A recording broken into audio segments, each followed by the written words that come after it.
자, 창세기 1장 1절부터 5절까지를 이 바이털 백화탈을 가지고 분석을 할 때와 창세기 1장 1절, 1장 2절로 나눠지는 요게 1장 1절 표시고요.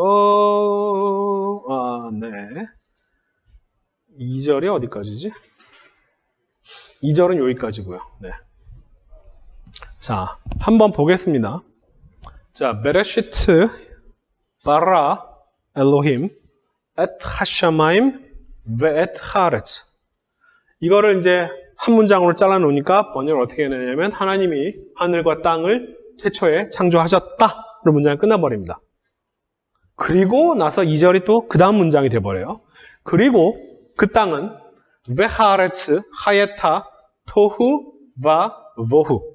토후바 보후는 토후를 뭐 어떤 의미, 보후를 어떤 의미로 막 해석하는 사람들이 있는데 사실은 정확한 건 아니고요. 토후바 보후는 그냥 이건 사실 옛날에 썼던 이거 성경 시대보다 더 이전에 썼던 표현들을 그대로 끌고 온 건데요. 토후바 보후는 그냥 엉망진창이다, 개판이다 이런 뜻이에요.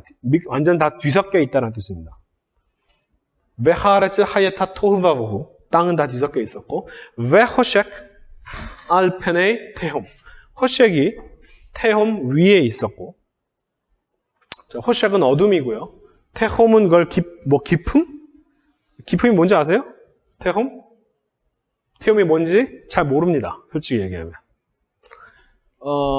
테홈을 요즘 많은 사람들이, 이건 평신도 분들도 요즘 많이 하시던데, 이거 사실 고대근동학계에서 옛날에 많이 했던 이야기들이라서, 이거 사실 저는 교회에서 이런 얘기하는 걸 되게 불편하게 생각했었는데, 요즘엔 너무나 많이 다들 아시대. 테홈을 티아마트, 그 바빌론 신화에 나오는 티아마트랑 연결을 지어서 설명하시는 분들이 꽤 많이 있어요. 티아마트는 바빌론 신화에 등장하는 물의, 바다의 신입니다. 바다, 용같이 생긴 바다 괴물이에요. 이 티아마트를 그러니까 바다의 신인 티아마트가, 포세이돈 같은 티아마트가, 막 공격을 하니까 다른 신들이 다들 두려워서 부들부들 떨면서 머리를 이 가랭이 사이에 머리를 잡아가요. 그때 마루둑이 등장해서 신들아, 머리를 들어라 라고 얘기를 하면서 너희들 이 티아마트로부터 내가 이 티아마트와 싸우겠다 이기겠다라고 얘기를 해서 이 티아마트와 가서 전쟁을 하고 티아마트를 반으로 잘라가지고 반은 하늘, 반을 땅을 만들어요. 이런 것과 연결해서 테홈을 티아마트와 연결을 지어서 많이 설명을 합니다.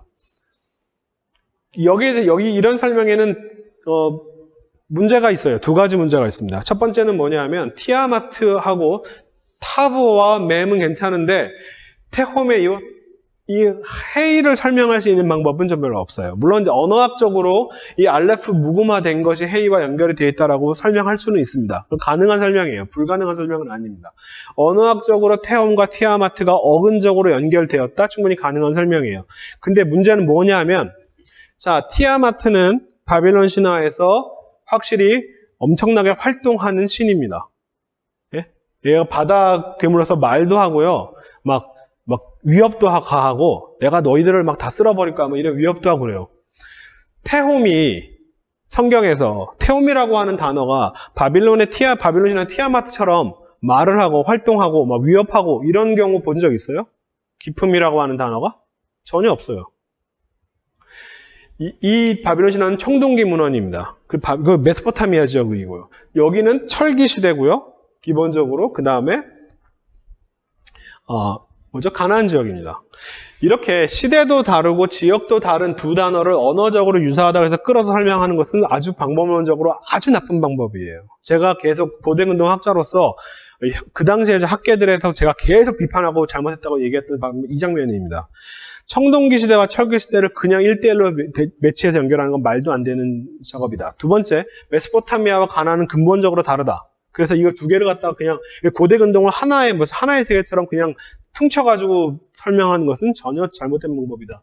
테홈과 티아마트는, 자, 언어학적으로 그 다음에 이것의 어떤 원류적으로는 연결될 수 있을지 모르겠지만 적어도 바빌론 신화의 티아마트와 성경의 테홈은 전혀 다른 활동을 한다. 활동을 하지 않아요, 얘가. 네? 얘가 무슨 주체가 아니라고. 그렇기 때문에 두 개를 비교 설명은 말이 안 된다. 자, 어쨌든 근데 중요한 건 뭐냐면 호shek이 태음과 함께 있다는 거예요. 왜 루아흐 엘로힘 메라 헤펫 알펜의 한마임. 자, 루아흐 엘로힘. 자, 루아흐는 항상 0이라고 많이 잘 번역해서 이게 영적인 번역을 너무 좋아하는 게 한국 번역의 문제점 중에 하나인데 하나님의 영이 아니라 하나님의 뭐 바람이라고 번역하셔도 돼요. 바람. 루아흐는 기본적으로 후 하는 바람입니다.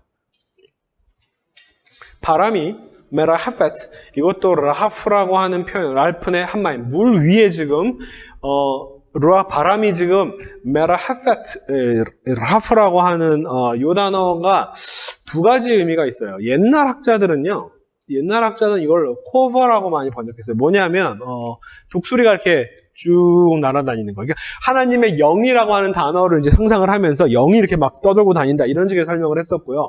두 번째 요즘 학자들은 암탉이 닭을 품는 거를 이 단어를 연결합니다. 저는 잘 모르겠어요. 아무튼 암탉이 이렇게 닭을 품고 있는 걸 상상하면서 저는 그냥 바람이 물 위를 불고 있다고 그거 상상하시면 돼요. 쉽게 얘기하면. 네. 자, 그리고 그 다음에 나오는 게 바로 바요메르 엘로힘 예히 오르 바예히 오릅니다. 자, 하나님이 말씀하셨다. 빛이 있으라고 하시니 빛이 있었다라고 우리 번역하는 그 단어입니다. 오르가 빛입니다.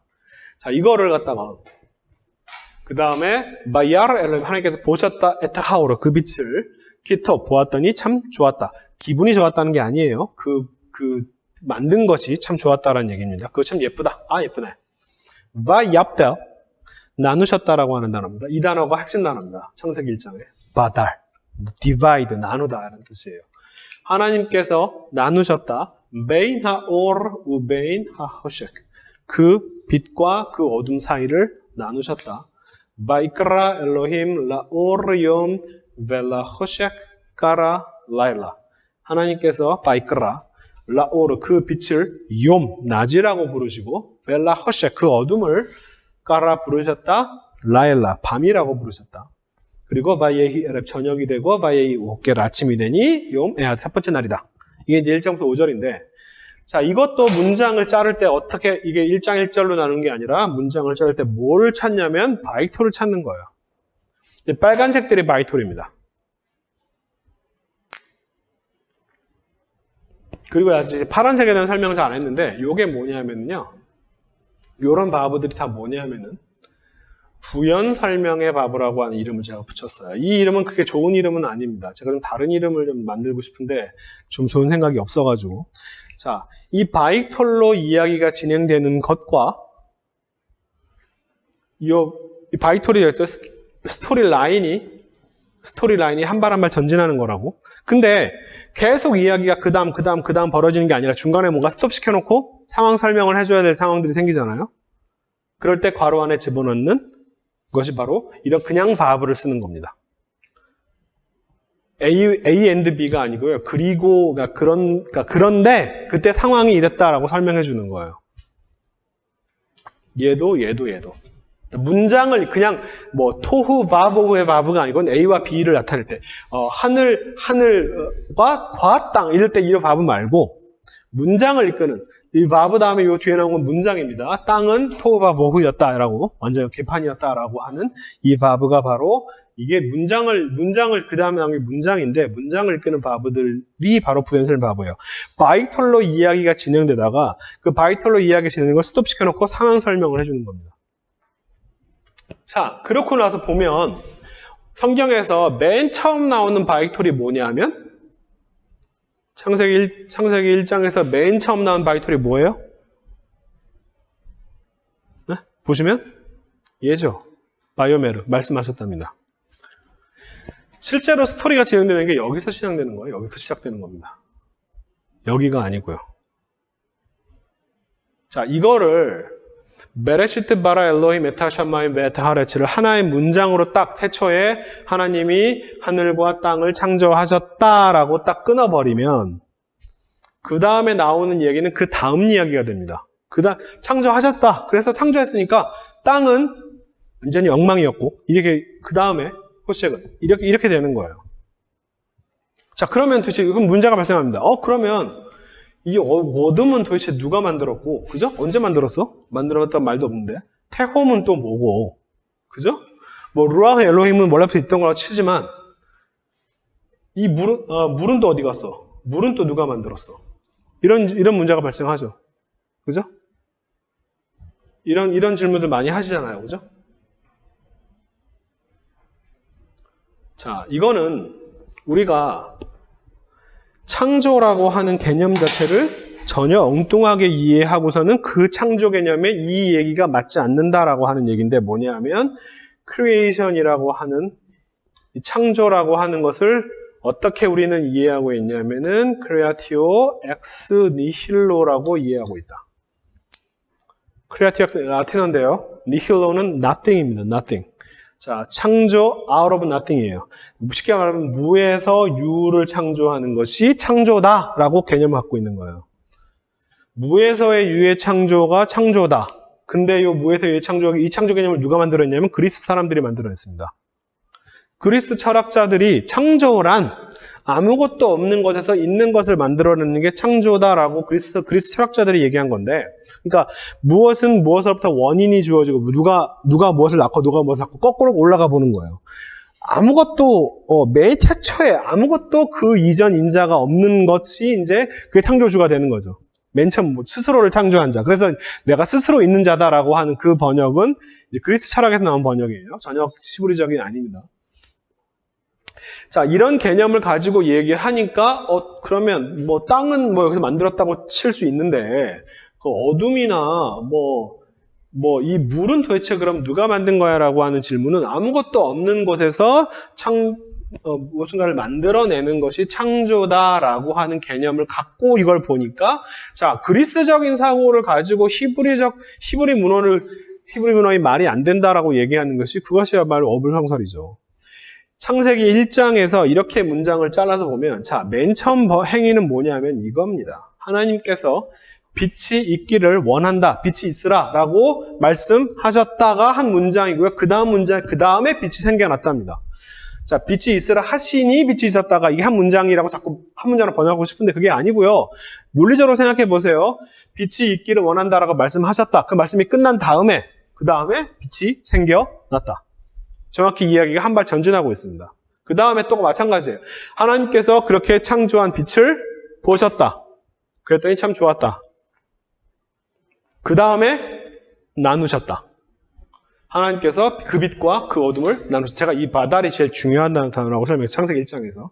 자, 나눈다. 그 다음에 바이크라, 부르셨다. 하나님께서 그 빛을 요미라고, 날이라고 그 다음에 어둠을 밤이라고 부르신 게 아니고요. 그죠?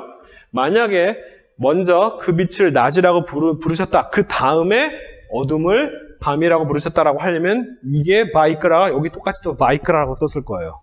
바이크라가 아니라 말씀드렸던 부연 설명의 바브로 쓰여 있습니다. 그 말은 무슨 말이냐면 하나님께서 그 빛을 낮이라고 부르는 것과 동시에 같은 시간대예요. 이게 문장이 안 끝난 겁니다. 그 밤에 대해서는 까라 부르셨다. 그 어둠에 대해서는 낮이라고. 그러니까 우리말로 번역할 때 빛을 낮으로, 그 다음에 어둠을 밤으로 부르셨다라고 하는 한 문장으로 번역해 맞아요. 왜냐하면 자 이게 만약에 이 다음 상황을 얘기하면 바이크라를 썼을 겁니다. 그걸 안 쓰고 그냥 벨라 허식을 썼어요. 그 다음에 저녁이 되고 아침이 되니가 아니라 부르셨다. 그 다음 문장 끝나는 거예요. 저녁이 되었다. 저녁이 된 다음에 그 다음에 아침이 되었다. 이 문장들이에요. 자, 그렇게 하면 이 창조라고 하는 개념을 다르게 보게 되는데 창세기 1장에서 사실 제가 가장 중요한 게 이 바라라고 하는 창조하다라는 동사가 아니라 창세기 1장에서 가장 중요한 건 이 바달이에요. 나누다라고 하는 뜻입니다. 쭉 읽어보세요. 창조를 창조한 다음에 바로 하시는 행위가 뭐냐면 나누는 행위입니다. 그리고 왜 창조하냐면 나누기 위해서 창조하셨다라고 하는 표현이 계속 나와요. 창세기 1장에서 가장 많이 쓰이고요. 가장 자주 쓰이고 가장 핵심적으로 쓰는 게 바달입니다. 그 다음에 각각의 동물들도 각각의 그 종류대로. 이게 창조라고 하는 것을 아무것도 없는 곳에서 무엇인가를 있는 것을 만드는 것이라고 생각하면 말이 안 되는데 이 창조를 이렇게 보면 질서를 잡는 ordering으로 해석하시면. 왜 창조가 뭐냐면 바다를 나누는 거가 창조예요.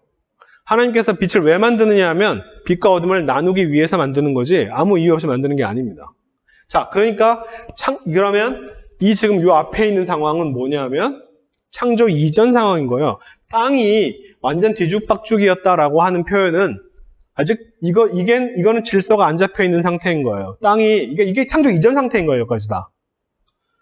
자, 하나님께서 하늘과 땅을 창조하기 시작하셨다. 이거 한 문장을 끝내도 좋아요. 그런데 여기서 문장이 끝나는 게 아니라, 그런데 그때 상황이 계속 부연설을 맛보고 있는 거예요. 한 문장, 여기까지가 한 문장입니다. 그 당시 상황은 어땠냐면, 창조하기 시작할 때의 상황이 어땠냐면, 땅은 완전히 뒤죽박죽이었고, 호shek, 어둠이라고 하는 호shek이 태홈과 태홈 위에 있다, 호shek과 태홈이 붙어 있다라고 하는 표현이고, 루아흐 엘로힘이 지금 마임이 도대체 마임이 어떻게 있는지 모르겠지만 마임과 붙어 있다는 얘기예요. 지금 다 뒤섞여 있는 상황입니다. 이게 지금 다 붙어 있는 상황이에요. 창조 이전 상황이란 얘기예요, 이게. 그래서 이 뒤섞여 있는 상황 속에서 창조행이 처음으로 들어간 게 뭐냐면 빛이 있으라, 빛이 있기를 원한다라고 말씀하셔서 그 빛을 만드는 게 첫 번째 창조행위가 되는 거예요. 그리고 빛을 만들어서 뭘 했냐면 나누신 거예요. 계속 보면은 뒤에 나누기 위해서 창조했다라고 하는 표현이 계속 등장합니다. 그러니까 창조는 질서가 없는 상태에서 질서가 있는 상태로 만드는 것이 창세기 1장이 얘기하는 크리에이션 표현입니다. 창조예요.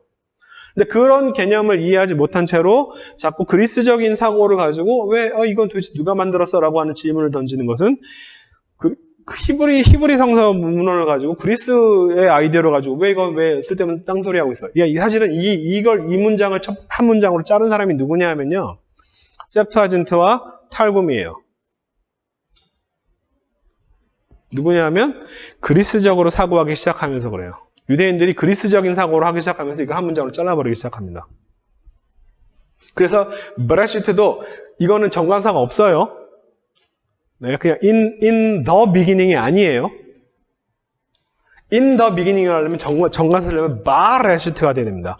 근데 탈굼에서는 이걸 바레시트라고 얘기를 해요. 네. 자, 그렇게 이걸 지금 한 문장으로 이야기할 때 이게 지금 문장들을 구문론을 이해하면서 번역을 해야 되는 게 바로 이런 겁니다.